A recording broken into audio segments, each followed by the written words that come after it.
Roll call. Sam Collier. Here. And Bill Carbach, absent. Ken Meyer. Here. Copy of the minutes from our last meeting were emailed. You have a chance to review them, if so. I will make a motion to accept them as emailed. I'll second that. All in favor, aye. Aye. Opposed, the same. It's carried. First thing on the agenda is Phyllis has a temporary sewer connection agreement waiver of right to remonstrate against annexation for Phil Luganbill at 1480 Winchester Street. Tell us about this, Phyllis. This is by the new jail there. The ranch house that's right there? Or? Nate, you want to explain this? Which house is Luganbill? Luganbill bought the Doty property, Carl Coulter's daughter's property, the White House just immediately adjacent to the Hubigger flooring. Okay. In the county, it's adjacent, immediately adjacent to city limits. The situation was that property is not connected to city sewer and the soils aren't suitable for it, so the health department was kind of holding them. They couldn't do much with the property. So Luganbill was looking for alternatives. We worked through a number of different options. One of the options that he wanted to do was to connect to the sanitary sewer tap that's his neighbor's, Wallace, but was not agreeable to doing that without some sort of mechanism to make him connect to an appropriate public sewer when one became available. So what this agreement allows us to do is that in the event that we extend a public sewer adjacent to his property, he essentially has a certain period of time per the agreement to remove the connection on Wallace's tap and then move his lateral to the new public sewer. And part of that also... Sorry. Thank you. And it also grants us he waives his right to remonstrate against annexation. So he would end up paying an out-of-city sewer rate.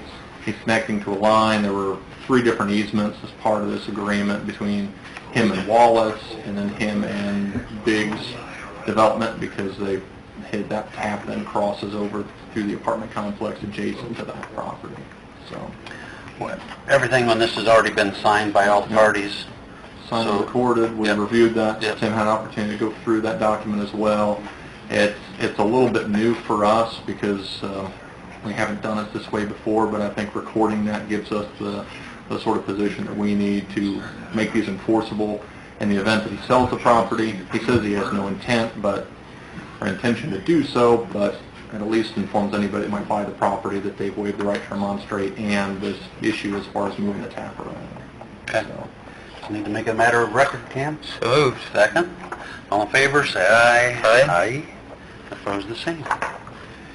And then Phyllis also has a easement agreement that we need to make a matter of record, I believe, also, right? That's part of the sewer Yep, interceptor, and that's what the Chamber of This is the Chamber of Commerce's easement for the sewer interceptor, and Mike Downey has signed it on their behalf. Tim signed it, and it's all been stamped, notarized, and good to go. Just a matter of record again. So moved. Second, all in favor? Aye. Opposed, the same? While you're on that, Yes, sir. I met with Janet Macklin, and she signed her utility easement as well. Okay. So I would suggest that you make that a matter of record and then have authorized Phyllis to go ahead and record it. That's for That's for the Macklin 3 separate easements. properties or 2? It's 2 separate easements, but it actually goes over 4 lots. There's one easement over 1 lot that's in a separate parcel. The second easement is over 3 lots in a second parcel. So, Move to make that a matter of record. Second. All in favor? Aye. Aye. Opposed, the same? And Okay. this has all been signed, and that's signed, and Phyllis just needs to record it. There's 2 copies there, and then there's also a W-9 that Janet filled out. And then at the council meeting, as you recall, the alley is going to be, they're requesting that the alley be vacated, so Janet has signed a petition to vacate the alley. That will be made a matter of record at the council meeting, and then the council needs to schedule a public hearing on that request. And I've got the notice already done. We just need to establish the date and then tell us if you can get it published. And then once that public hearing is held, then what will happen is the council will entertain an ordinance that vacates the alley. Do we have any idea why they're requesting that? Because at some point, if they ever decided they needed a different building, they would probably put it along First Street, and it would be partially over that alleyway as it is now. And it's not an active alleyway. There's nothing there. There's nothing there. It's never just- been, there's no it makes utilities, total nothing. sense. Yeah. Well, Get with the spot? no, I mean, just accept, I mean, no, it's, But I did talk to her, and I told her that if she ever decided that she was interested in selling the property, that we would very much appreciate having the first opportunity to buy it. yeah. And maybe we can even actually get a first right of refusal. Because, That would be helpful from the aspect of developing lots to the south of it. right, So- We could pursue that. At She least seemed that would very give us the supportive. freedom to feel like we could make some plan. right. We're trying to work with the family. They had certain things that they requested in order for us to get the easement, and, part of the consideration was that rather than pay them more cash than what we did, we agreed that part of the consideration would be that we would take down the duplex. Which is down. And that's down. They requested that the alley be vacated, so we'll start that process. To the extent that we can do bank stabilization, that's something we need to do anyway, but they're concerned about that, because if you look at pictures over the last 20 or 30 years, that bank has eroded. I mean, they've probably lost 10 feet of bank at least. There's not much room between There's the not a building lot and of the room bank. left, so I know. I don't know how they're concerned about it. have you talked to anyone about bank stabilization? Nate has talked to the engineers, and there's some things that we can do, but you're limited. It's really up to Army Corps of Engineers in terms of what you can or can't do. They just want the river to naturally Yeah. I know. move its course. Yeah. Eat away at downtown Decatur. Well, I mean, obviously, there's nothing to stop us from vacating the alley. There's no reason that we shouldn't, because we're not using it. There's no point to it, no purpose to it. I mean, we can't stop them from putting a building on their spot. No. It might not be in what we had envisioned long term, but, so I guess all I'm saying is that if there's an opportunity for us at the same time to say, okay, since we're working together here, Yeah. And I'll approach Janet again. I think she was very interested to know I think she learned some things as we discussed, what we're trying to do and what our long-term plans Do are. you know So- her? I don't even know. It's Tom's? It's Tom's Which- wife. Right. Yeah. So she's been relying heavily on her son Steve, and that's who the initial conversations have been with. yeah. But it was a good opportunity for me to talk to her personally, and I think that went well. Well, good. Okay. So we're Anything else making- on that for now? On First Yeah, Street? well, that'll be addressed at the Council council. Yeah. But I've got a lot more to report on First Street, so. You said you were planning on a busy week this week. It's, yeah. Looking that way? uh, Can't leave town until you get all That's my goal, I want to get it done. Okay, Melissa's not here yet. Jeremy's not here yet. But Melissa does have, well, we'll just kind of talk about this. She sent an email out,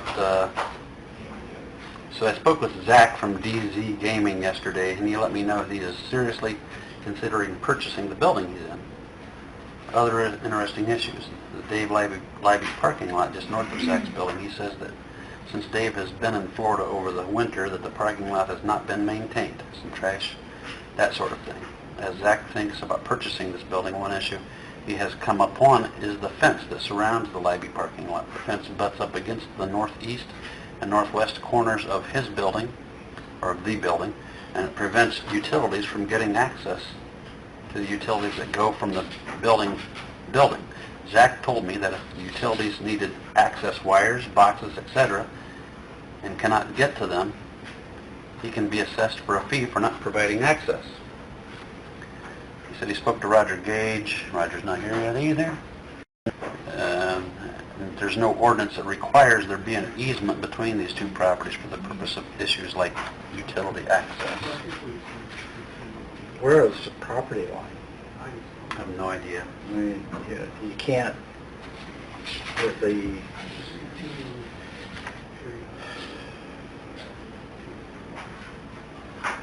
I just, there's nothing we need to act on. I just wanted to kind of bring it yeah, up. where's the utility service? Are there outside boxes? I don't know. I just got this today. And I don't recall there being one on that wall, the north Yeah, wall. that's why I'm I would have to confused. think it's on the backside, I would think, but Yeah, not only that, but In the alley. most of the utilities are using, they don't go up to a meter anymore. They can do it remotely. I think. Oh, even- reading. Yeah, they read He may be looking to upgrade or something. just for service. If there's a problem or maintenance, or then that may be different. But, yeah, there's, Well, so what's he, I mean, what's he asking? I don't know. These are just Oh, things it's- that she was just mentioning Yeah. to me, just for what it's worth. Well, And she's kinda- why? Sorry, why are they going to her? Well, no, she has been Dealing with canvassing that. downtown. Okay. Facade stuff. Okay. yeah. Yeah, interviewing some people about various things. And I think they were working on a parking issue down there as well, one thing, so. Well, she's down there buying games, playing games. And then, I don't really think we necessarily need, oh, here she is. Hey, Melissa.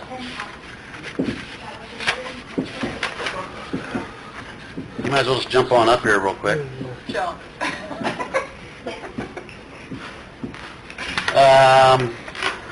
You got somewhere, I had an email, I think I did, that you'd sent me about the desire to move the bike rack. Yes. Winning with Wellness is the bike rack around the corner from Fifth Third Bank. They feel like it's not getting enough traffic, so they would like to move it. Council and Main Street both know that, said okay.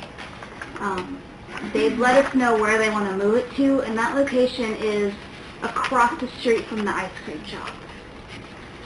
If you get on there now, there's two sculptures that are sitting there on the sidewalk. So that's their first choice. My other question was, are we going to do this every year? Because I don't think we're interested in continuing to move it and make significant holes in the sidewalk. So that they would like to move it there.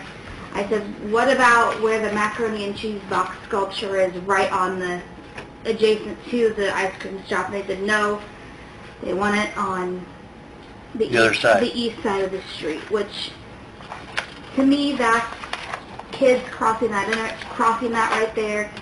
Traffic coming through 5 Points is usually at a gas, so. But again, that's not my call, but that's where they'd like to move it to. I said I'll have to present to council or Board of Works, Main Street, as well as the Sculpture Tour Committee. I wonder if the Bruins that have the ice cream shop, now they would be the sponsor of that one that's out front there generally or not? I don't know. I don't know who the sponsor of that one is. I mean, I don't know if they, maybe they don't want a permanent one in front of theirs. I have no idea. Maybe they like the idea of it changing. I don't know. I'm wondering if the south side of the Bruins ice cream shop isn't better, across from Rick's Bike Shop, but by the Storybook Park. I mean, I agree. This is the thought process they're doing, and I said before you make any permanent plans to move it, let me talk to some of these other groups and see what the issues are. Are you saying on the same side of the street, on the north side of Jefferson Street? Yeah, Kind of behind, yeah, between the ice cream shop and, the house there, yeah, okay. So then the library could get to it. right? I like that better. Clyde? Yeah, I know some people in the bike club, and they said the way that thing's configured, they would never put their bikes in. Is there any way you could put slots or something in there that people could actually, before you even move it someplace else? Because the people in the bike club said they're not going to use it. And I was wondering if there's some way you could reconfigure it. You have to talk to the artist there on that one. I know nothing about it or how On bikes are each intended. tree, there's almost like a half moon shape that sticks out so you could chain your bike to it that way. But if one didn't know that that was a bike rack, I wouldn't know. Yeah. I think we just need to maybe first talk with the Bruins, see if they would be open to having a replacement or an additional piece in their vicinity. Because I already have a feeling that the sculpture tour is going to not be for it because of the location of the two sculptures that are usually in that part of the sidewalk. I kind of agree with that. That's why kind of two birds with one stone if you talk to the Bruins. Well, it does And from a make sense. safety issue, I mean, the city has nothing that indicates that that's a safe crosswalk to cross from one side to the other. And again, with that traffic coming What through, was their logic? I don't putting it feel on good each about it side? being on that side of the street. Did they say why they wanted it on each side? No, I've been talking with Bill Borney, and that's their first choice.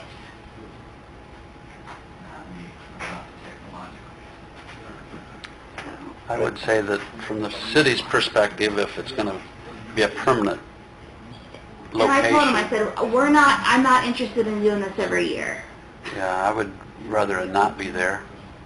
but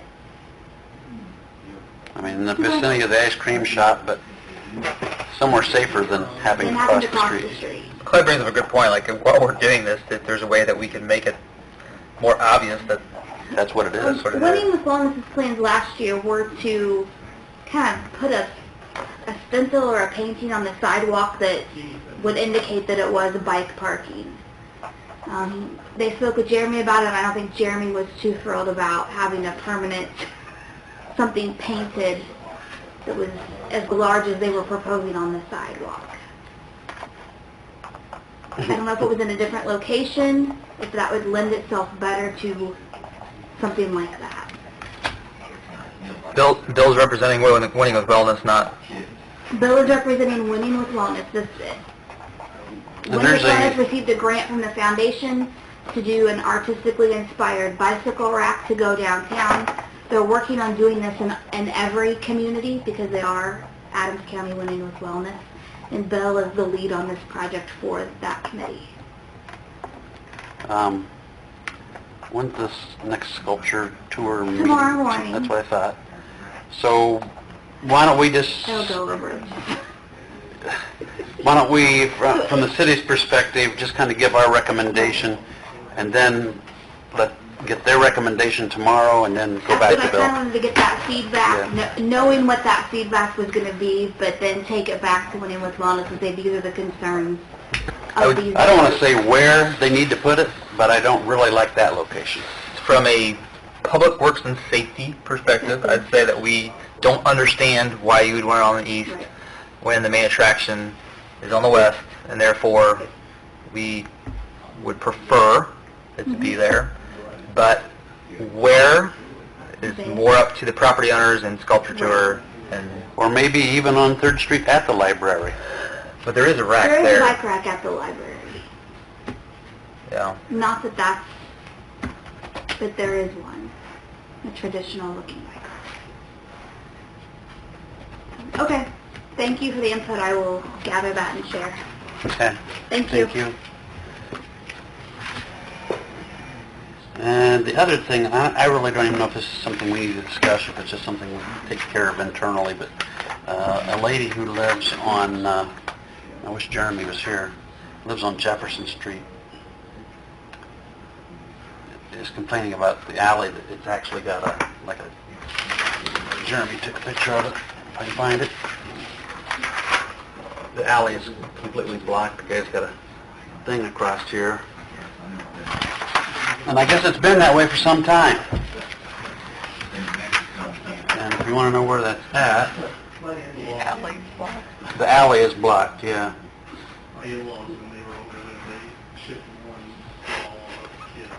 Doesn't look like something the city installed. This is Jefferson. No, the city didn't install it. It would be, as I understand it, like right here.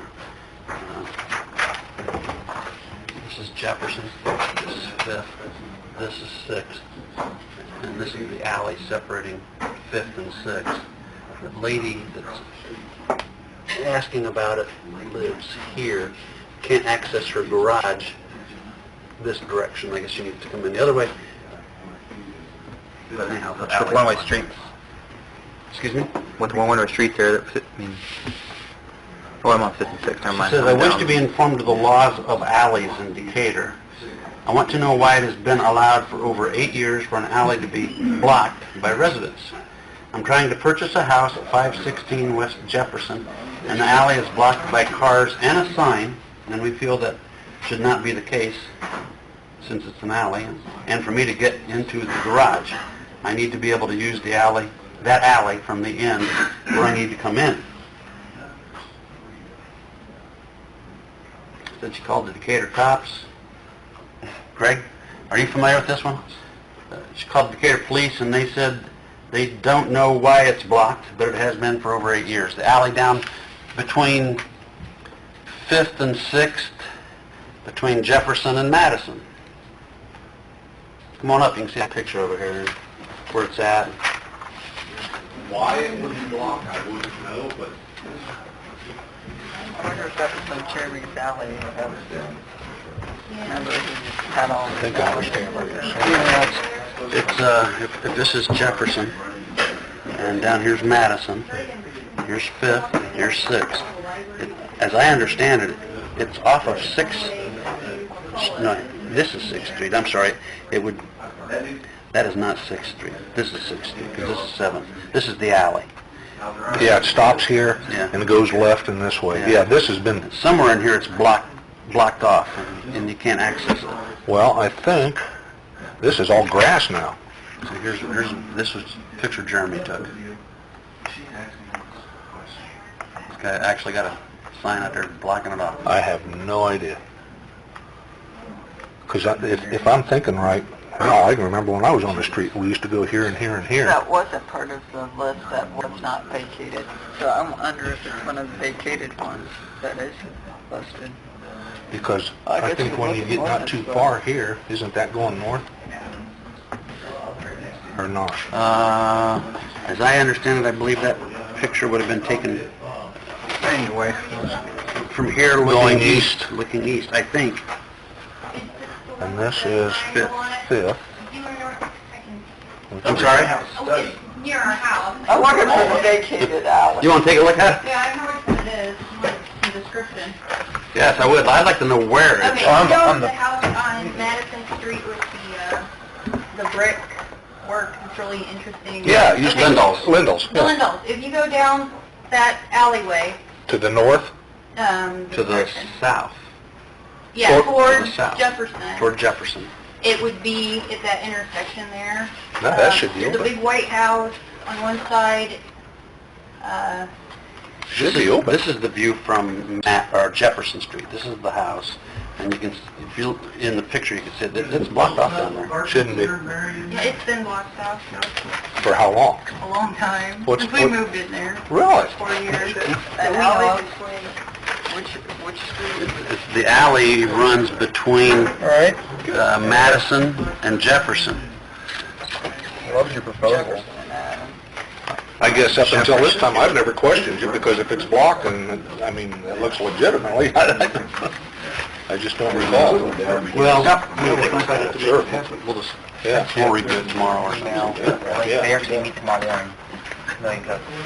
Okay. I thought Jeremy was gonna study. One alleys? Well, Well, just. Can I see the photo, there's the, everything I have. Because we had that talk with Clark, this little presentation, and Jeremy was gonna look into having Yeah, free to us, to Okra. There was one vacated in 94, Yeah. but that's 4th and 3rd. 4th and Between 3rd. Jefferson and Adams. This is between Jefferson and Madison. At Eddington. it's right, it's gotta be this right here. That. So, right, there's post office, Jefferson, Madison, 5th and 6th. There's an alley that goes right down the middle.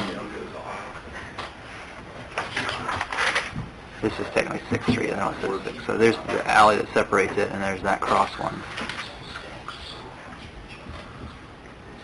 Take that with you if you want, Greg.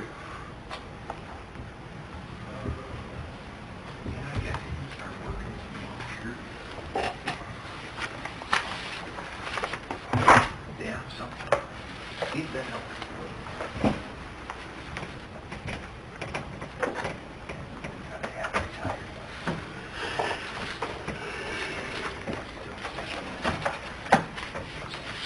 Under Jeremy.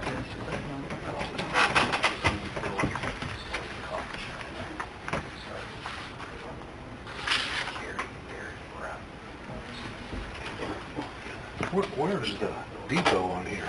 Over here. So here's the depot. Right. So it's actually just a block over from you guys. That's what I'm thinking. Yeah. Yeah, one block over. If you go down McCullough's alleyway, just drive down there, you'll see it. I'm guessing it's right here. It's right across from the police station. It's the alleyway right there. The alleyway right That across. shouldn't be blocked there, I'm aware. It's not the alleyway across from the police station, but if you take it, you'll run into it right before the...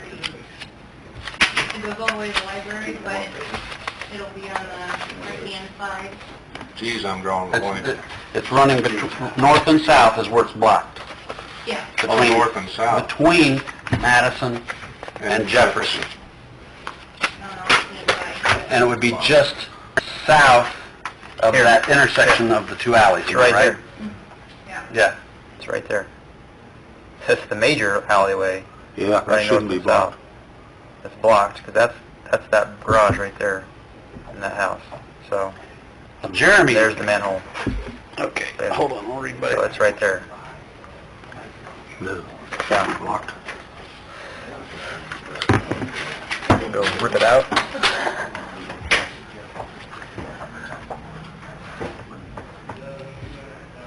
What's used as a barrier, you know? Somebody put 2 metal posts in and put a cross beam, put a red diamond. All Jeremy said on his email to me when I asked him about it is that is one of the alleys that we discussed last fall. Yeah, that's what I was just coming. One of the alleys we discussed last fall. Unless it has a different name. The next thing, and Jeremy, I don't know why he's not here, I figured he'd be here. He called me this afternoon and said that the Riverside Center, he was out there and noticed a spot on one of the ceilings. It looked like moisture. And so he got with Tyler. Tyler, why don't you fill us in on all this? Since you were right there. Jeremy told me to come out and take a look at the roof because they seen water leaking on the inside. So I went out and I walked the roof, and it's probably only 10 or 15 years old. It doesn't look bad from the top. Went inside, I couldn't find a leak, so we went up in the attic, and there's a pretty major problem. Somewhere along the line, the roof is leaking, and it has saturated the sheeting from the bottom of the roof, 8 feet up, 30 foot long. And it's so much water is coming in, and the water is soaking up into the trusses. So, I mean, it's something that probably needs to be fixed Yeah. now, because if it goes any longer, the trusses are probably going to be shot, and then major money after that. So that one entire side of the roof would need replaced? Yeah, it'd be the north side of the building, closest to the river. Right. So, has it got like that tar slip or no, white roof? It's asphalt shingles. There's gutter guards all the way around the building. And my thought is maybe that there's some kind of, the gutter guards weren't tucked in right, and they're tucked up under the shingles. I'm thinking it's stopping the water, and it's working its way back up, and then it sits there and it just, the only thing I can think of is it's soaked its way up the wood. But you can push on the sheeting, and it'll drip water out of it. Oh my, I mean, it's, saturated. hate to say it, was probably the worst roof I've ever seen in all my days, wet-wise. I don't know. And I don't know where it's coming from, but Does that roof have enough pitch to it? it's a 412 pitch. Is it? I mean, Okay. But what I think happened would stop some of this, if he said it was done 10 years ago, they probably don't have any ice and water guards along the bottom of the roof. So that helps, but it doesn't get rid of it. But it needs to probably be addressed as soon as possible. Yep, that's what Jeremy said also. Some of the trusses have water into them 3-4 inches in some places.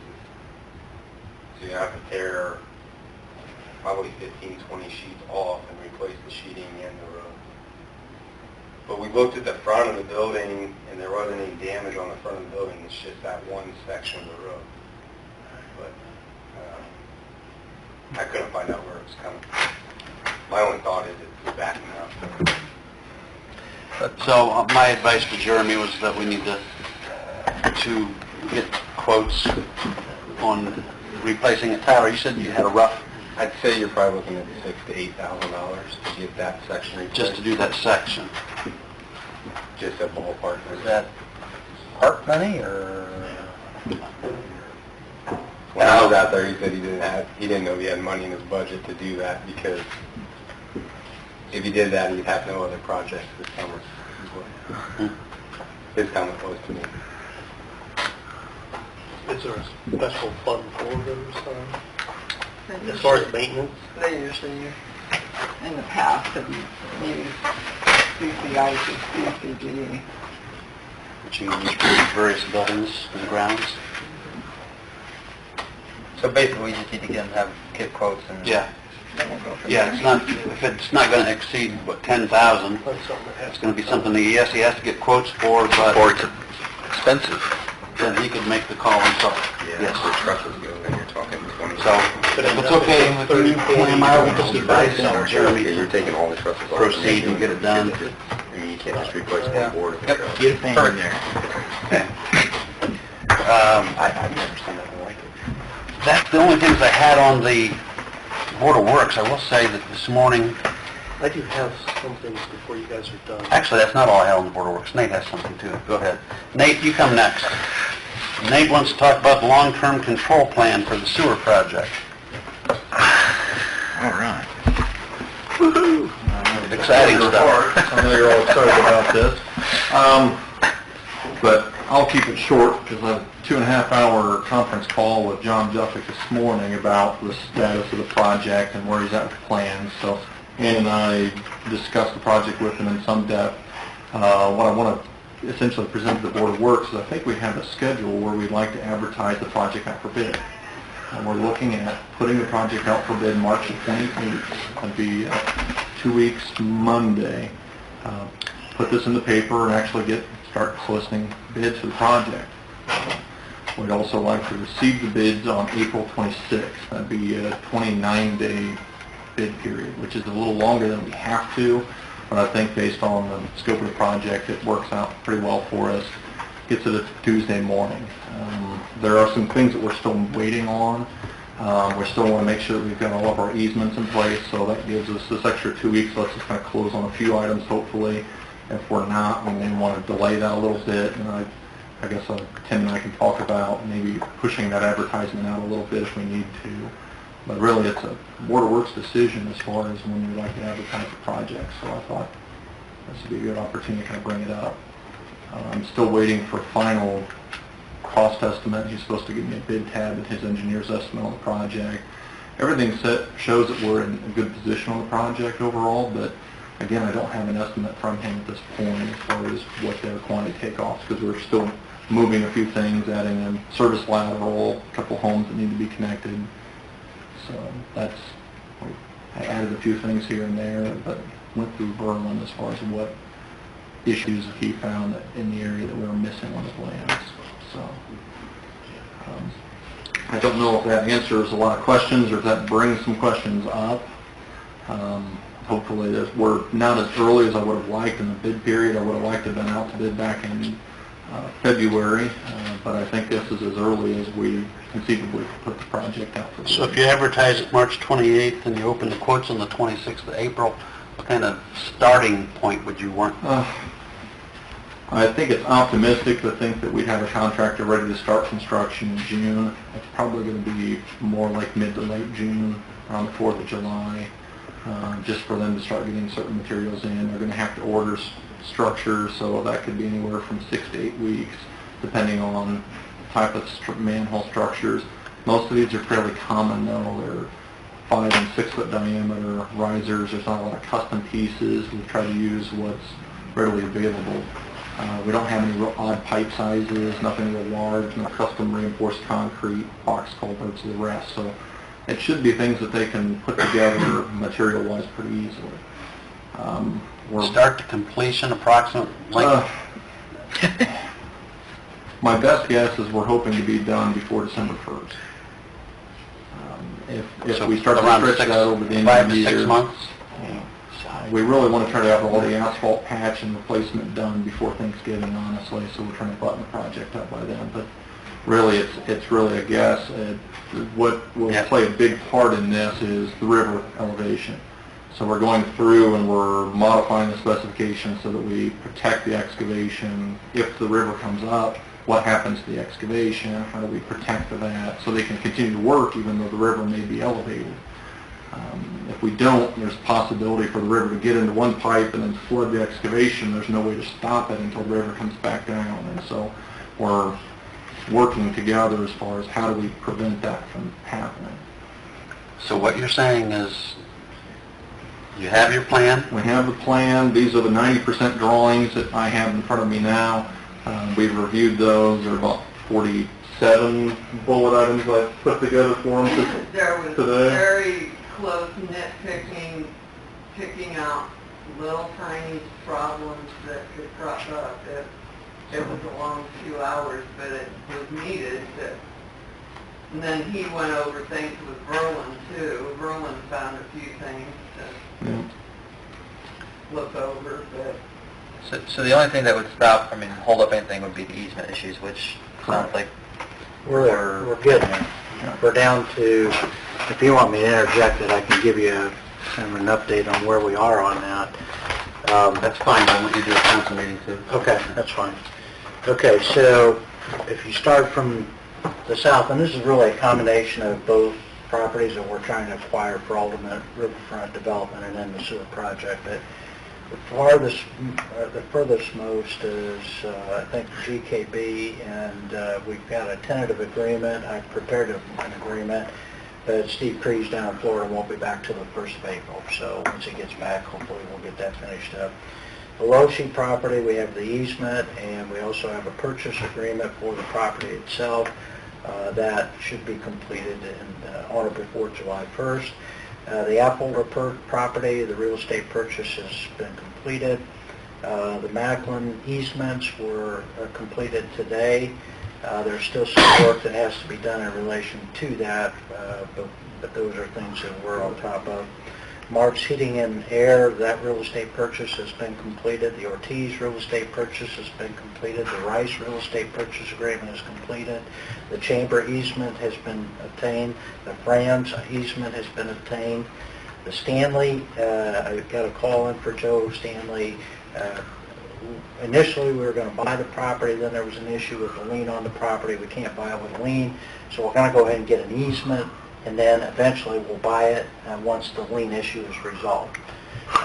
On the Conkling, I've called Mr. Conkling and spoken to him once, called him 4 times, trying to get a meeting scheduled. He was very busy last week in the Revive program that was going on, so he asked to if he could, to call me back the first of this week. I haven't heard, so I called him today and left a message. So I'm hoping that I will hear from him tomorrow, and I can sit down with them and get that easement. The last easement is the Zwick easement.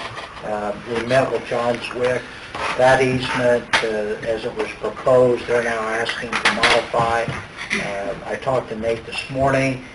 He's okay with the variations that they requested. I've talked to Brett Miller, and Brett requested some information from Nate. Brett's going to revise easements, and what we'll end up with the Zwicks is a permanent easement over the newly relocated interceptor, as well as a temporary construction easement around that. But once the construction is done, the temporary easement would cease to exist, and we just end up with a permanent easement. So that's where we are. I mean, with those, the only thing, so it's like the farthest north are the only ones that are remaining. You're going to be building from the south moving forward? No. No, we're going the opposite. We're going the other way around. The ones we need. The ones to the north are supposedly the easier ones, so we've been working on those as easements. And if you recall, initially, we weren't worried about anything to the south because we're going to go right down First Street.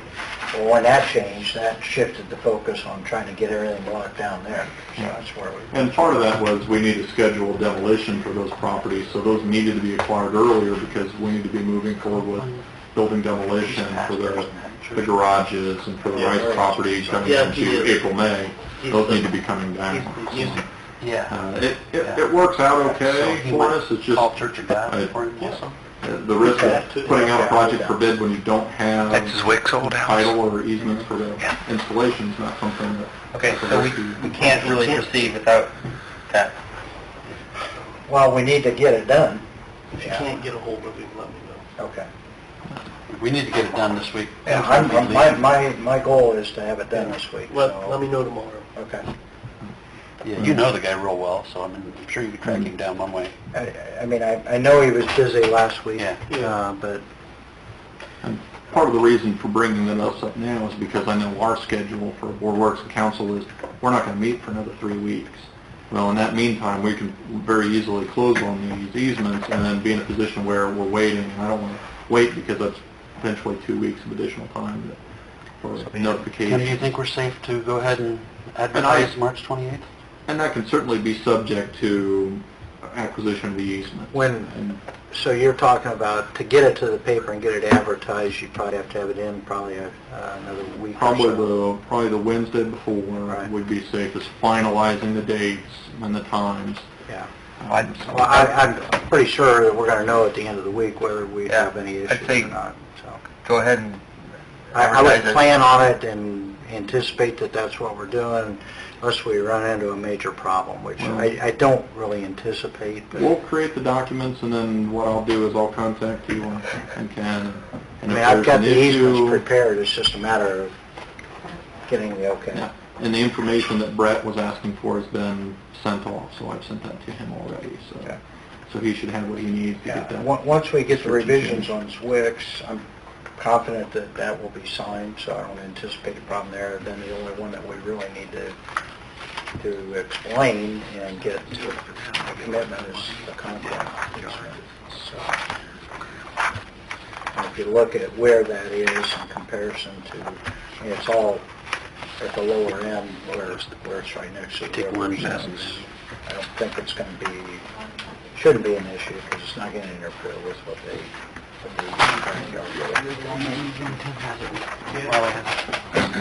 Yeah. Those properties where the easements go on in Stanley's and down in behind like Zwick's and them, is any of that part in the floodway where that sewer line's gonna go? I know, like going down farther, like Crick's property and where Woody's lives, that floodway area came almost close to the back of the garages. I think Zwick's is kind of that way. Yeah, So portions of somebody's this, gonna have to, that's construction in the floodway, somebody's gonna have to get an IDNR permit, I don't know if Yeah. you're gonna do that, or if you're gonna leave Yeah. it with the contractor. no, that's shown in, Clark Dietz is aware of that. They're gonna, okay, So- all somebody's aware of it. So they're aware of it. The floodway zone limits are actually shown on the plans. Good deal. So the statutory limits are on here, so the contractor's aware of it. They're also going to have to acquire a general wetland permit as well. We've got the wetland areas delineated, which essentially is almost all the area that we're Right. buying from or through the easement through Stanley's and part of Conklin's as well. So we're not exactly buying prime real estate. It's sort of down there. They've been mowing wetlands for years, and Yeah, so it's we're not, I mean, really, very little of it's usable for, correct. And even then, it's not great real estate, but it's better than where our interceptor is now. Strangely enough, so anything's an improvement for us. So, but I thought it made sense to give a good status update, and I think we're Do we need moving to- along. Make a motion for that, or just verbally okay? Simply, just so you're aware of it. Okay. And I'll check with you as we What get. kind of dollar amount do they get, like this Conklin property? we haven't even talked to them yet, so I have no idea if they're willing to donate it or if they're going to request something. Huh? Thank you. Wiley, what'd you have? Out front and to the south, there is a parking space. It's the space just to the south of the first one, which is a handicap space, that has a sign of 10-minute parking for city business. City Hall business. Yes. I have received several complaints of people getting tickets. It's kind of obscure because it just is there. I know people should read signs, but and then I had a person recently say, well, they were questioning, thinking maybe the two spaces behind it were also included in that sign to the alley. So that was kind of confusing. So they didn't park there at all, afraid they'd get a ticket. We have many, many spaces right around City Hall and behind City Hall. I would really like Board of Works to consider just removing the sign altogether. I think that when we moved over here, that was a thought of John's, and I think it was a good thought, you know, that thinking that, well, there'd be a nice place that someone can park, run in and pay their bill and leave. It's not working that way. Friday, I had a meeting across the street. When I left to go over there, there was a car parked in that space. Yeah, it stayed in that space for quite some time, not 10 minutes. When I left City Hall to go over there, there was no one here paying their bill. So someone was parked there for other purposes. When I came back from my meeting, there was a different car parked there. And it had been parked there for quite some time. So, and there was no one in here paying their bill. So people are just abusing it. Personally, while I think the intention was good, I'm not sure it's serving its purpose. Yeah. And Well, and some people really don't notice the sign. Right. And that doesn't excuse it, but yet that is reality too. And it's just one more issue to make people disgruntled and upset, and Yeah. I'm not sure it serves a positive purpose. My only concern would be what people are going to be upset and disgruntled when they can't park there to run in and pay their bill. But they can. They if can. the space is open, or the space right behind them, or the one behind Or- that, or yeah. across the street. or right behind the building. So, I mean, it's not like the spaces aren't there to park.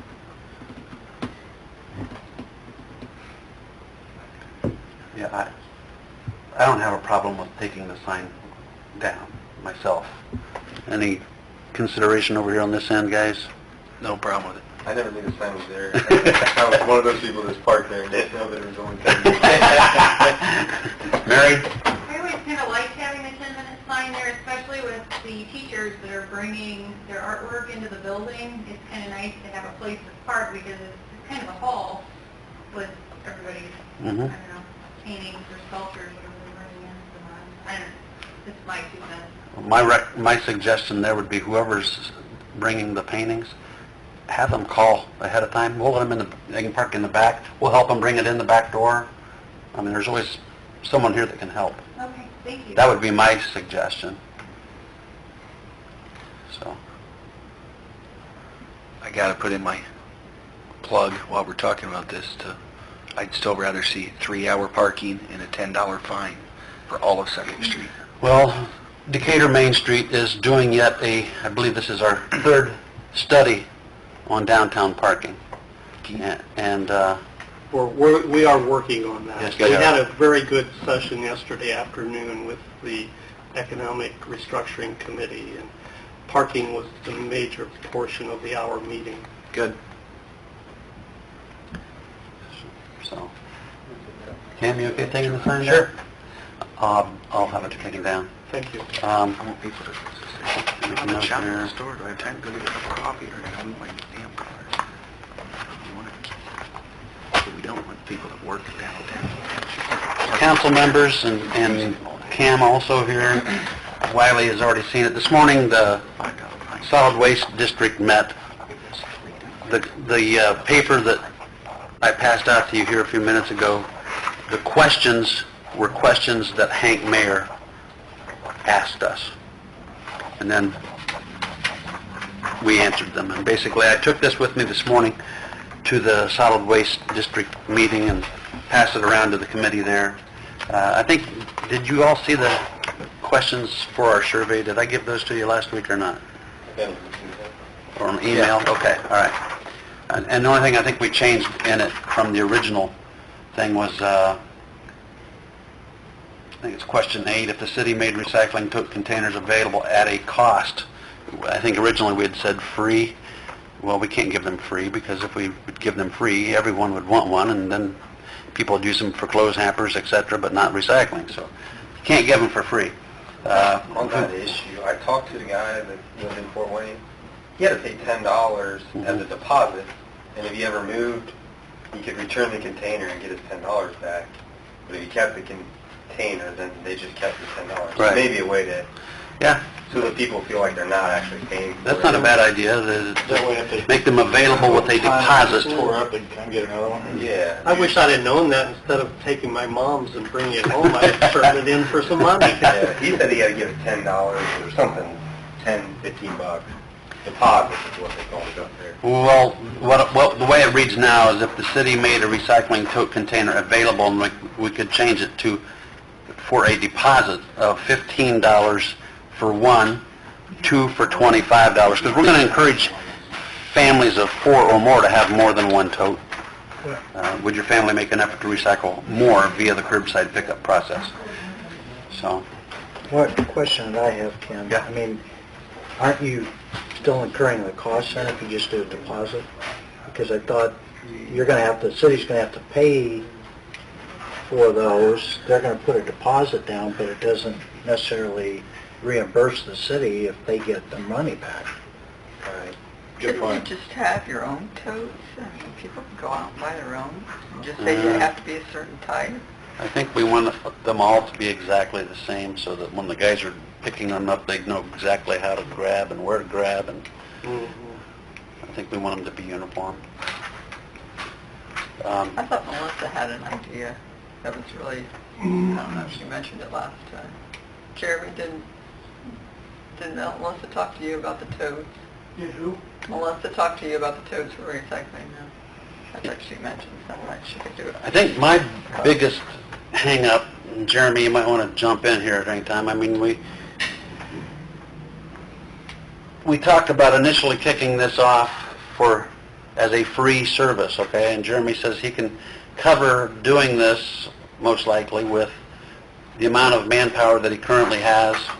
We'd run it every other week for now, see how it goes. At some point in time, he may have to go increase it to every week. He said in the summer months, he would even be able to use some part-time guys as a second person on the truck. But it's still going to be an expense to the city. We've just spent, the money on the trucks.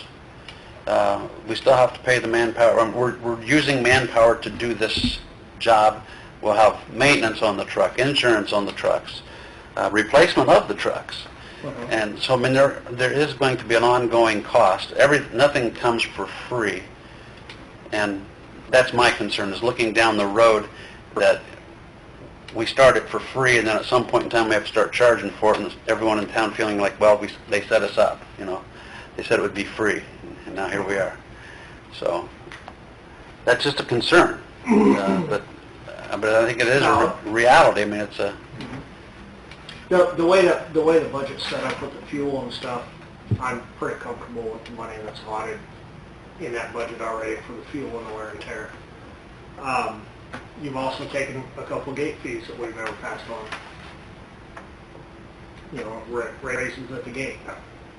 You know, so you can't just pinpoint recycling as the whole cost. You know, Well, if, yeah. if you do decide to It's start something. like other services. I mean, if you look at what we did previously with fire protection, the property tax revenue subsidized that cost until they implemented the property tax caps, and we had to start charging a separate fee for that, and divert away from reliance on property tax. So the same thing is here.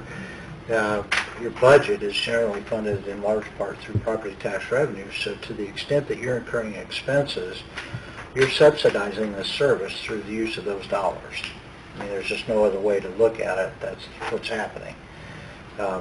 You know, if you went to a user fee at some point, and I think if you do this program, I think you need to make people aware that there is a cost, that we are initially going to try to do it with tax dollars, if that's what you choose to do, but that at some point it may revert to a user fee of some type, and make them aware of that up front, because that could be what you're faced with down the road. Well, and is it $12 currently for? Yeah. For 5 services. Right, so we're adding another service. So I think at some point, if we need to justify raising the fee of that service, it's still, we're now offering 6 services within that sanitation number. Yeah. And I mean, if, the key is going to be how much participation you get. Mm-hmm. And that's going to be a lot of right there, because, you know, you may find out that you're 40, 50, 60%. You may find out that you're 30, 40%.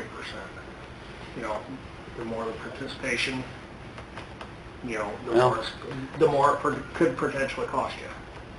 You know, But also, obviously- the more we save in Correct.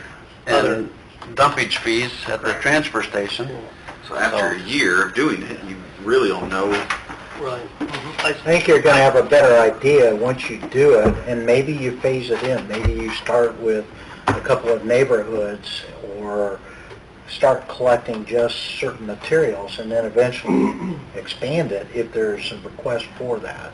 I mean, that's up to you guys in terms of how you structure it. There's a lot of ways to do it, but you know, you want to do it in a way that's orderly and that's manageable, and that you can account. You can track things in a way that you can identify, well, you know, does this make sense in using the resources that you're using to provide the service? I still think the cost up front with totes is an important piece, that, you know, people, it's not just free, it isn't Right. just free. And that initial cost is going to be the cost of totes. Which is just something else. We're buying them, we're just basically reimbursing our cost. Right. And I know you kind of threw that figure of $15 out.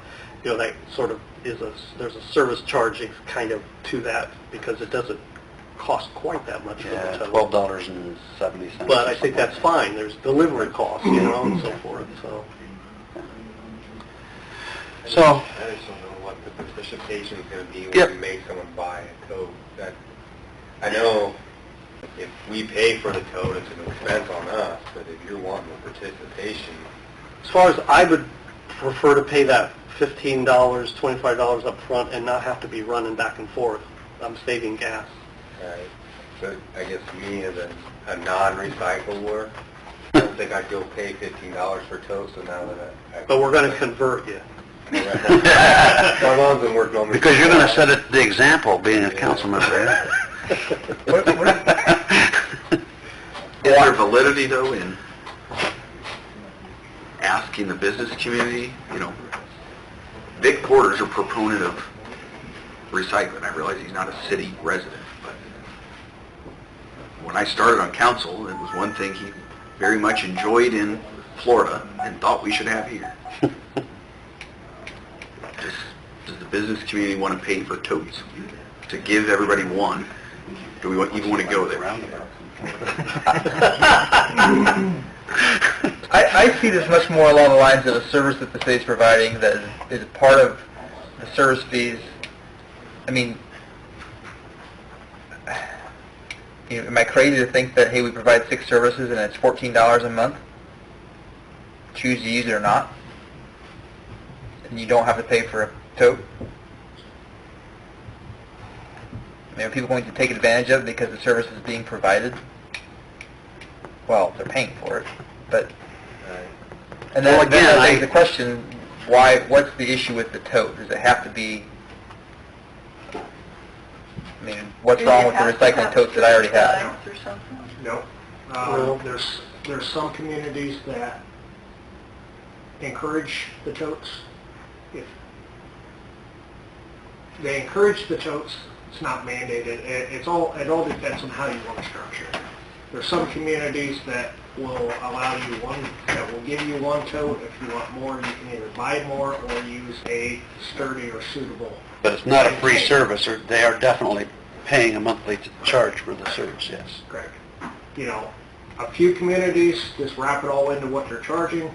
Other communities, they kind of lap it into increases at the gate.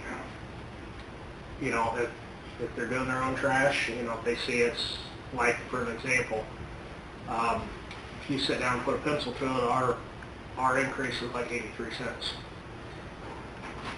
It is really about what you should be looking at if you try to make up your fees at the gate. So, you know, we have absorbed that over the last year and the first 3 months of this year. Well, at some point in time, that's got to catch up to us, right? But, yes, it will. You know, whether it catches up with what you're reducing going to Jay County, or, you know, at some point you look at $1 or $2, you know, over time, or however you feel that you want to do it. We went so long the first time at $4. You saw how far behind we got. You know, and then we had to do the 300% increase from $4 to $12 to get on the right side of things. Mm-hmm. We've been on the right side of things for 5 years now. So, you know, it's however you guys want to approach it. I like Cam's comment that we have 5 services, we're adding additional. What does 50 cents or $1, in other words, go to $12.50 or $13, or if it has to go to $14? Well, to some people, I mean, Tyler just says he's not going to pay $15 for one. If you charge him $1 a week or $1 a month, You're gonna it's get it. 12, you're going to get it regardless, you know, so. I mean, that way you're going to get it from me. We're encouraging recycling, and Do you know, Jeremy? Greg? I think for me, from the outside looking in, and it's strictly my opinion, it's like, if you're going to add a fee, add it as a garbage fee, or a trash fee, simply because as an add-on, just like you would do heavy trash pickup, or you would do brush pickup, or lawn clipping pickup.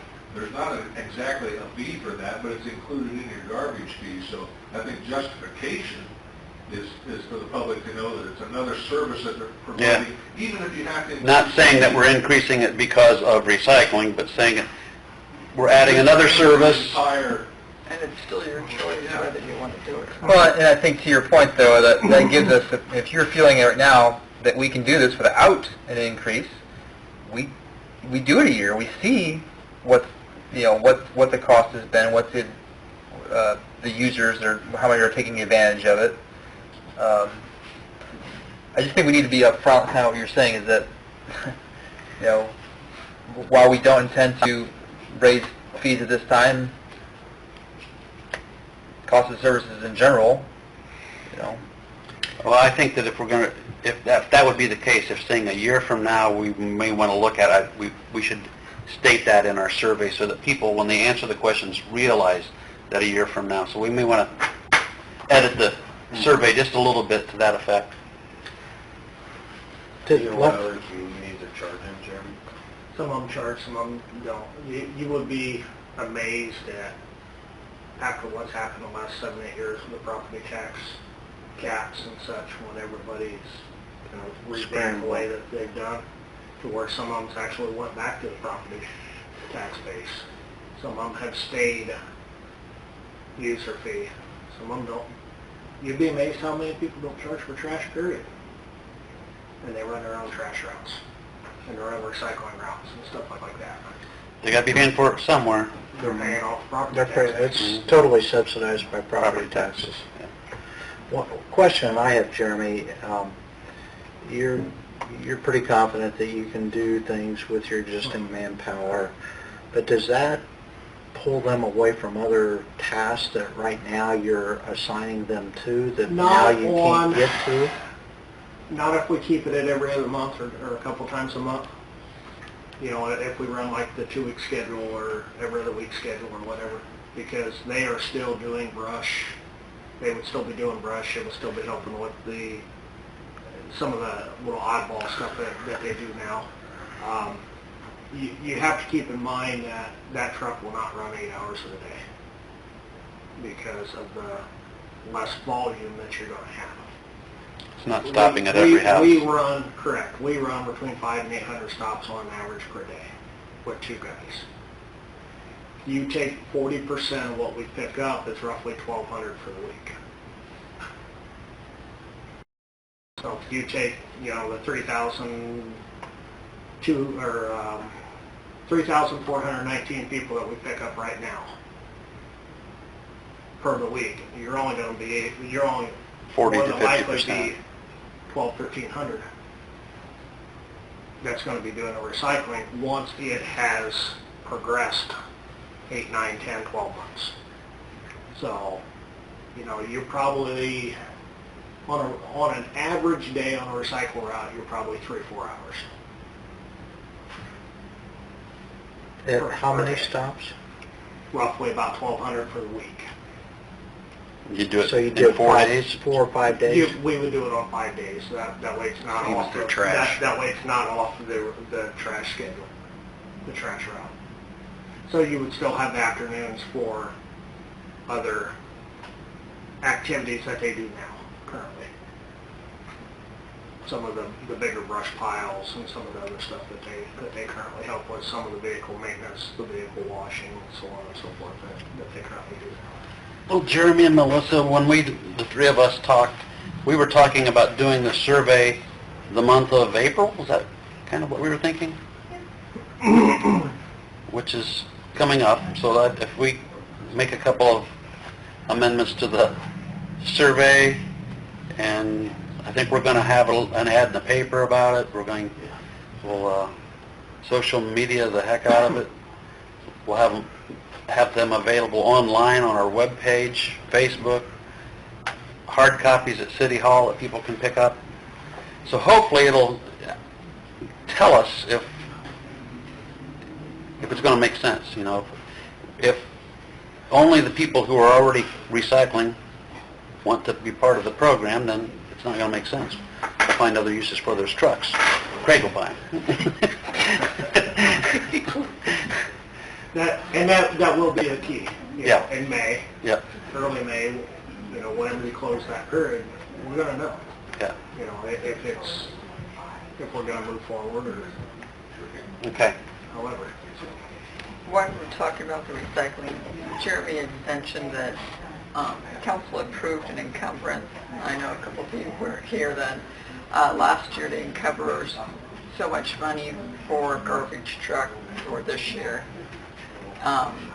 We were going to use that money to buy these trucks.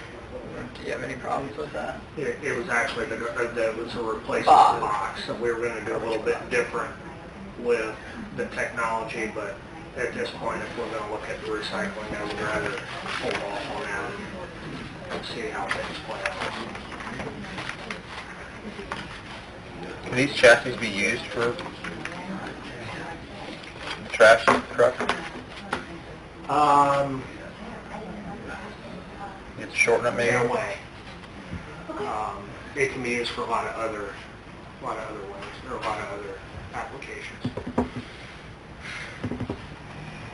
So, from the encumbrance side, you're basically saying you don't need it anymore, so use that money for, That's what he was. yeah. Just a change of thought with the recycling and stuff at this point. I think we're okay. Probably for a few more years on the technology until we can iron some of these things out here. I have no problem with it. Us or the council? Oh, council actually approved it, you I was going to say, is Okay, council. so we'll bring it up to council. So they're just holding the trucks? What's that? The trucks, they're holding them? Their purchase. They sent us a bill. Did you pick them up yet, Jeremy? No, but before we purchase them, I thought we better get a approval, or we're taking them. I have nothing else for the Board of Works meeting. Tim, do you have anything? Quick question. Hey, Nate, did you do any more of that studying on that Western Road We project? talked about it. Go ahead. We haven't had any updates on that yet. Okay.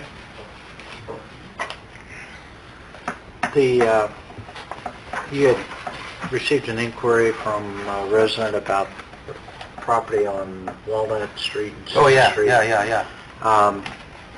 We did some research. I'm fairly certain, it's my opinion, that that's part of the road right-of-way that was dedicated when the addition was platted out. So, we pulled the plats in that area and then looked at it from a lot of different ways. And if you look at, this is the property that she bought, and this is the road here, but if you look at the width of the right-of-way, it's 66 feet, and that road is about 33 feet, so that has to be part of that right there, the way it's laid out, the two So- butted next to each other. That area of land should be maintained by the city? It's the city's property, I believe. And, I mean, down on Walnut Street, at the south end where the S-curve is, right in the middle of the S, there's a house, and on that S curve, there's an area on the south end of it that people have parked. It's off the street. It doesn't really look like a yard. It's just it's always kind of been gravel. And someone just bought this house, wanted to know who owns it, if the city owned it, if they could buy it, and either turn it into a yard or into parking. Currently, someone on Walnut and someone on 7th parks their cars there, and it's getting muddy, and I think that was another reason she asked if it's the city's. Should the city come down and put more gravel in there, or, I mean, I'm not sure what to tell us. Is it necessary for an easement?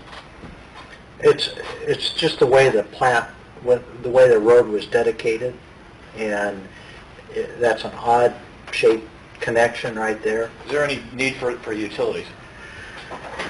I don't know if Jeremy would, or Nate would know of any utilities in that area that would, we would need to keep that ground for a purpose. I don't believe that there is.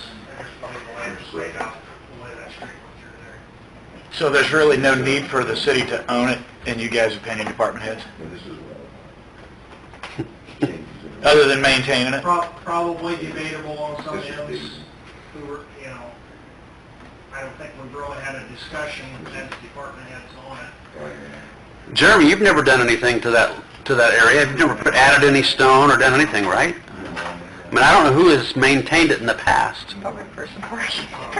The property owners. I'm guessing at one point it was grassed, and then somebody decided that'd be a nice place to park, so they threw some gravel down and they started parking there. That's my guess.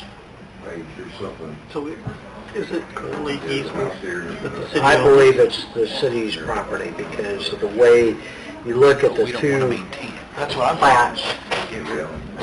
It's, Make a motion. Department heads make a... I would take Jeremy and Nate, if you guys would take a look at that and see if there's a reason why we do need it, and if we could either sell it or just title it over to them, and so that they would maintain it rather than us. Plus the liability.